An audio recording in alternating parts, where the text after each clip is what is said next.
You ask Tiger to solve. This deals with linear equations with one unknown. The final result is h equals 57. Let's solve it step by step. Swap sides. Group all constants on the right side of the equation. Add 11 to both sides. Simplify the arithmetic.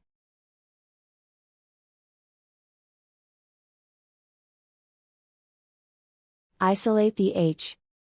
Multiply both sides by 3. Group like terms. Multiply the coefficients. Simplify the fraction. Simplify the arithmetic. And so the final result is h equals 57.